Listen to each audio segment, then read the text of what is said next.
गांधारी ने शकुनी को क्या शाप दिया? महाभारत में जब गांधारी के पुत्र एक एक करके कुरुक्षेत्र की रणभूमि पर मरते जा रहे थे, तो गांधारी को आभास हो चुका था कि अब उसका एक भी पुत्र नहीं बचेगा। गांधारी ने अपने भाई शकुनी को अपने पुत्र दुर्योधन को समझा बुझाकर युद्ध रोकने की सलाह दी थी, लेकिन शकुनी विनाश के लिए आतुर था और उसने गांधारी की बात नहीं मानी। इस कारण से गांधारी ने क्रोधित होकर शकुनी को ऐसा शाप दिया कि जिस तरह शकुनी ने हस्तिनापुर में अशांति फैलाई है, उसी तरह उसके राज्य में भी कभी शांति का वास नहीं रहेगा।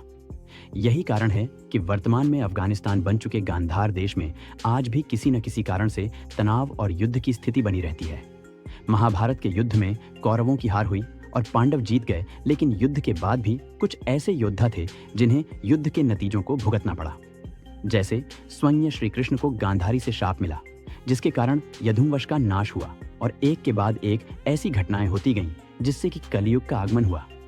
लेकिन क्या आप जानते हैं कि गांधारी ने केवल श्री कृष्ण को ही नहीं बल्कि अपने भाई शकुनी को भी शाप दिया था?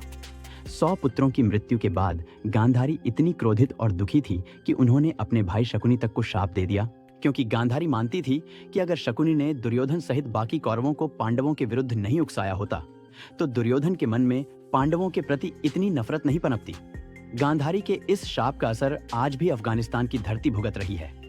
आइए जानते हैं शकुनी को मिले शाप की पूरी कहानी।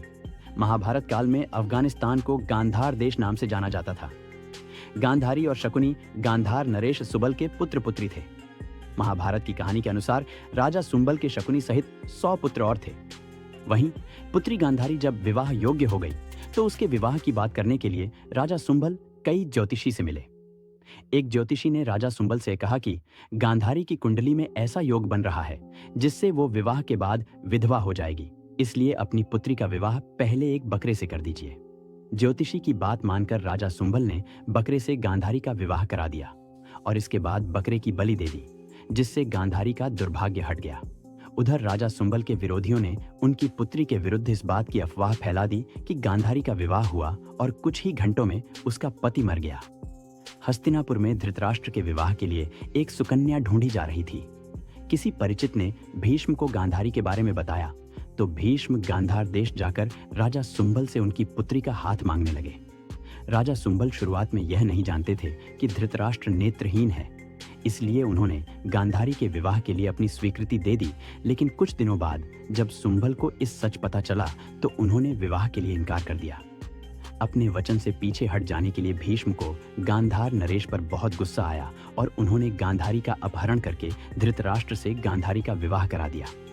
गांधारी यह बात नहीं जानती थी कि लेकिन जब वो हस्तिनापुर पहुंचकर धृतराष्ट्र से मिली तो उन्हें समझ आ गया कि उनके साथ छल हुआ है। वहीं भीष्म और धृतराष्ट्र ने इस अफवाह को सच मान लिया कि गांधारी का विवाह एक बार हो चुका है। वहीं शकुनी धृतराष्ट्र से अपनी बहन का विवाह नहीं होने देना चाहता था। भीष्म और धृतराष्ट्र ने राजा सुंबल को सबक सिखाने के लिए उन्हें और उनके 100 पुत्रों को कारागार में डाल दिया। कारागार में राजा सुंबल और उनके 100 पुत्रों को एक मुट्ठी अनाज दिया जाता। एक मुट्ठी अनाज में 100 पुत्रों को केवल एक दाना ही मिल पाता था। ऐसे में सभी ने निश्चय किया कि वे अपना हिस्सा भी शकुनी को दे देंगे, जिससे कि शकुनी हस्तिनापुर के शासकों से बदला ले सके। अन्न न मिलने के कारण राजा सुंबल और उनके पुत्र धीरे धीरे मरते गए। अंत में शकुनी बच गया। शकुनी के मन में हस्तिनापुर के राज्य को बर्बाद करने की भावना ने जन्म ले लिया। चौसर का खेल खेलने में माहिर शकुनी ने दुर्योधन की रुचि चौसर के खेल में जगाई। शकुनी दुर्योधन के साथ घंटों चौसर का खेल खेलता रहता था। यह चौसर का खेल ही था जिसने महाभारत के युद्ध में महत्वपूर्ण भूमिका निभाई और चौसर का खेल हारकर पांडव अपना सब कुछ गंवा बैठे। शकुनी ने दुर्योधन को उकसाकर हर वो काम कराया जो उसके खुद के मन की इच्छा थी। दुर्योधन को अति स्नेह करके शकुनी ने जैसे उसे अपना सेवक ही बना लिया था।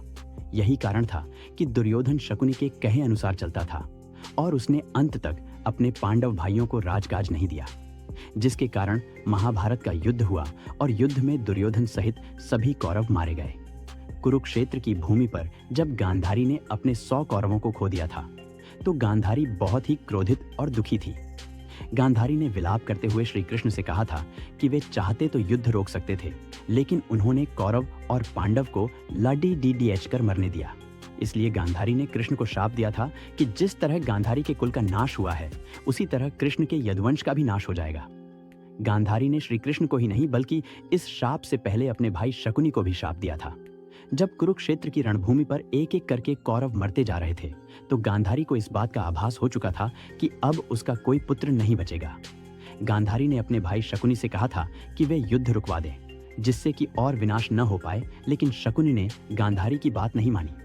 इस कारण से गांधारी ने दुखी होकर शकुनी को श्राप दिया था कि जिस तरह शकुनी ने उसके गृह राज्य हस्तिनापुर में आकर द्वेष और क्लेश फैलाया है, उसी तरह गांधार नरेश शकुनी के गृह राज्य गांधार में भी कभी शांति नहीं रहेगी।